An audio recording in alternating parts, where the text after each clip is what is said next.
जनता की हितों की बात करने वाली सरकार, विष्णुदेव साय की सरकार से आज बुद्धिजीवी वर्गों का एक विशेष मांग है। आइए बगैर देर किए सीधे मुद्दे पर चलते हैं। चूंकि ये तहसील वाड्रफनगर के परिसर में मौजूद हूँ और यहाँ पर उप पंजीयक कार्यालय खुलना चाहिए ताकि रजिस्ट्री के लिए जो स्थानीय यहाँ पर तकरीबन 70-80-90 ग्राम पंचायत जुड़े हुए हैं उनको लाभ मिले, क्योंकि उनको बलरामपुर या फिर रामानुजगंज जाना पड़ता है रजिस्ट्री के लिए। तो ये बुद्धिजीवी वर्गों का एक विशेष मांग है कि सारे तहसीलों में उप पंजीयक कार्यालय खुल चुका है, लेकिन क्या वजह है कि सिर्फ वंचित रह गया है तहसील वाड्रफनगर। आइए बार काउंसिल के जो अध्यक्ष हैं हरिहर प्रसाद यादव जी, इनसे पूछते हैं कि आखिर क्या कुछ वैधानिक अड़चने हैं या क्या कारण है। वाड्रफनगर तहसील में अब तक उप पंजीयक कार्यालय खुल जाना चाहिए। ये दुर्भाग्य है कि सरकार किसी की भी हो, ये उपेक्षा हुआ है वाड्रफनगर का, इसलिए कि यहाँ ट्रेजरी सन 82-83 से है, 1982-83 से ट्रेजरी यहाँ खुल चुका है, जबकि प्राथमिकता के तौर पर वाड्रफनगर बहुत पहले उप पंजीयक कार्यालय होना चाहिए। इसके बाद में बलरामपुर और राजपुर खुल गया, लेकिन वाड्रफनगर की उपेक्षा हुई है। निश्चित तौर से यहाँ के लोगों को ज़मीन खरीदी बिक्री रजिस्ट्री कराने के लिए रामानुजगंज और बलरामपुर जाना पड़ता है। ये दुर्भाग्यजनक है, ये जनता की मांग है, बहुत आवश्यक है, होना चाहिए। ऑफिशियली मेरी बात हुई तो अभी ये पता चला कि जो प्रपोजल है वो बाकायदा यहाँ से भेजा जा चुका है, उप पंजीयक कार्यालय खुले इस लिहाज से, लेकिन अभी तक अगर नहीं हुआ है तो किसकी कमी मानी जाए, प्रशासन की या सरकार की इंटेंशन नहीं? इसमें तो सरकार की उपेक्षा का है अपन और प्रशासन की लापरवाही का है। अगर सारी चीज़ जब यहाँ से जानकारी जा चुकी है तो निश्चित तौर से सरकार की उपेक्षा भी कर सकते हैं इसको, क्योंकि मनोबल अगर यहाँ के जनप्रतिनिधि का अगर मनोबल ऊंचा रहेगा, अगर वो इसको टारगेट में ले लेंगे कि करना है, तो निश्चित तौर से सभी काम हो रहे थे, ये भी एक काम हो जाता। तो निश्चित तौर से थोड़ी उपेक्षा तो है। आपको क्या लगता है, आप क्या बोलना चाहिए? ये उप पंजीयक कार्यालय की मांग जो बहुत दिनों से है, और जहाँ तक जानकारी है कि पूरे जांच प्रतिवेदन जो उप पंजीयक कार्यालय खोलने के लिए आवश्यक है वो चला गया है और इस क्षेत्र के हित में भी है। और ये मांग बहुत पुरानी है। अगर उप पंजीयक कार्यालय हो जाएगा तो जो आपका 60 किलोमीटर जो बलंगी से लोग जाते हैं रामानुजगंज, एक 150 किलोमीटर दूर तय करके उनको आसान हो जाएगा। खासकर चलगली क्षेत्र, रघुनाथ नगर क्षेत्र और आपका बलंगी करी कोगवार के लोग जो एक पूरा उनका समय भी लगता है और आर्थिक नुकसान भी होता है। इससे क्षेत्र की जनता के हित में उप पंजीयक कार्यालय बहुत आवश्यक है। चलिए महिलाओं की भी प्रतिक्रिया है, बुद्धिजीवी वर्ग में महिलाओं की भी अहम भूमिका है, आप लोग क्या सोचते हैं?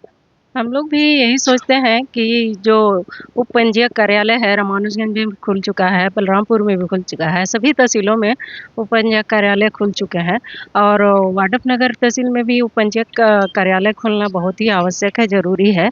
जो हमारे ग्रामीण और दूर अंचलों से जो आते हैं पक्षकार, वो अपने रजिस्ट्री कराने के लिए बहुत उनको दूर जाना पड़ता है, यहाँ से 60-70 किलोमीटर के सफ़र करके। तो ऐसे में उनकी आर्थिक क्षति भी होती है और समय का नुकसान भी होता है।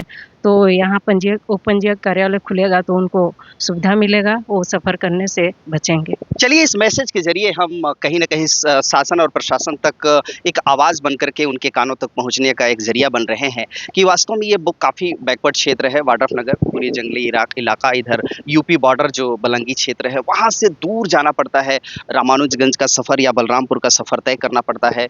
जैसा कि इन्होंने कहा कि आर्थिक और समय दोनों की क्षति होती है, तो सरकार को विशेष चिंता करते हुए इस पर पहल करनी चाहिए। और एक बात मैं और जिक्र करना चाहूँगा कि कोई बहुत बड़ा मसला भी नहीं है। रामानुजगंज में जब हम जाते हैं देखते हैं वहाँ तहसीलदार साहब को ही आईडी मिला हुआ है, वही उप पंजीयक के तौर पर रजिस्ट्री कराने में अपनी भूमिका अदा करते हैं। तो यहाँ भी 2-2 3-3 तहसीलदार बैठते हैं, जाहिर तौर पर भी उनको एक आईडी दे दिया जाना चाहिए और यहाँ भी आसानी से हो सकता था ताकि ज़्यादा खर्च अदा ना करना पड़े, लोगों को परेशानी ना होना। देखिए वाड्रफनगर तहसील जो है सन 1984 में यहाँ तहसीलदार का पद स्थापना हुआ, तहसील खुला है। तो मेरा अनुमान है कि 84 में नहीं तो 86-87 तक हो जाना चाहिए था। सब रजिस्ट्रार का पद कोई बहुत बड़ा पद नहीं है, उसे नायब तहसीलदार तो अलग बात है। रामानुजगंज में हमने देखा है कि सब रजिस्ट्रार के बाबू ही रजिस्ट्रार के पदेन रजिस्ट्रार के हैसियत से काम किए हैं। तो इस क्षेत्र के जनता के हित के लिए, जनहित के लिए निहायत जरूरी है कि उप पंजीयक का कार्यालय खुलना चाहिए।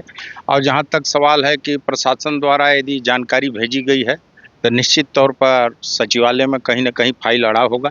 क्षेत्रीय प्रतिनिधियों को इंटरेस्ट लेना चाहिए इसमें और तत्काल इस पर पहल करना चाहिए ताकि जनहित के काम हो सके। इसमें कोई राजनीति की बात नहीं है, ये हर कोई के लिए है। इसलिए लेकिन कहते हैं कि सब जब मांग की आवाज गूंजती है तो उसका असर दिखता है। आप लोग चूंकि काफी लंबे अरसे से वकालत कर रहे हैं और आप लोग लोगों के हितों की लड़ाई लड़ते हैं, आप लोगों ने अब तक खामोशी क्यों रखा, खामोश क्यों रखे? खामोशी की क्या वजह है? बुद्धिजीवी वर्गों की तो पहली प्रयास होनी चाहिए जनता के हितों की बात करना, देखिए, सिर्फ कोर्ट में ही बातें होती नहीं, कभी हम लोग खामोश नहीं रहे हैं। अभी हमारे साथी हमारे यहाँ पर नहीं है। R.K. पटेल वकील साहब सबसे सीनियर एडवोकेट है रामानुजन। हम लोगों ने दोनों जन मिलकर सन 84 में चीफ जस्टिस आए थे उद्घाटन के लिए लोक अदालत का, तो वहाँ पर हमने ये सिविल कोर्ट की स्थापना के लिए दिया था। इसके बाद चीफ जस्टिस आए थे सुप्रीम कोर्ट के, इस रेस्ट हाउस में दिए। उसी समय हम लोगों ने उप पंजीयक कार्यालय खोलने के लिए भी उस समय तत्कालीन विधायक देवसाय मरावी जी थे, उनके लेटर पैड पर लिखवा के दिए थे जस्टिस महोदय को। तो बल्कि मुस्कुरा के बोले जा रहे यार अभी बहुत देर है, सिविल कोर्ट कहाँ वाड्रफनगर खुलेगा। तो हम दोनों बोले कि नहीं सर, वो तो पुराना सर, वो तो पुराना वक्त था, अब तो नया जमाना है, तो तकनीक आ गई। उस समय ही हम लोगों ने दिया, लेकिन उस पर कोई विचार आज तक से लोग नहीं किए। अब आज से फिर शुरुआत हो रहा है। अब हो सकता है सरकार सो रही है तो उठेगी सरकार, जगा रहे हैं। जगाने में लेकिन आप लोग काफी देरी आप लोगों ने किया है, बुद्धिजीवी वर्ग ने। इसमें तो अपन अपनी कमजोरी महसूस करते हैं कि हम लोगों ने इसको ताकत से आवाज नहीं दिया। हम लोग सोच रहे थे कि सारा चीज अपने आप मिल जाता है तो हो जाएगा। हम भी चाहते हैं कि उपपंजीयक कार्यालय वाटरफ्रंट में हो जाएगा। इसमें बहुत लोग तो सरकार में बैठे हैं साहब, आप सरकार में बैठे हैं, क्या कर रहे हैं? प्रक्रिया जारी है, जल्दी हो जाएगा। आप तो बड़े बड़े प्रतिनिधित्व कर चुके हैं, डीडीसी रह चुके हैं, आप लोग क्यों जनता के हितों की बात नहीं करते? सरकार अपनी है इसलिए क्या? जनता के हित में ही प्रक्रिया चालू है और जनता के हित में गया है प्रतिवेदन, और जल्दी हम लोग भी इसको कोशिश करके जल्दी करवा रहे हैं। आप क्या सोचते हैं कमेंट बॉक्स पर लिख करके बताइएगा। फेसबुक पेज को फॉलो करिएगा, डीडी यूट्यूब मीडिया चैनल को भी सब्सक्राइब कर लीजिएगा।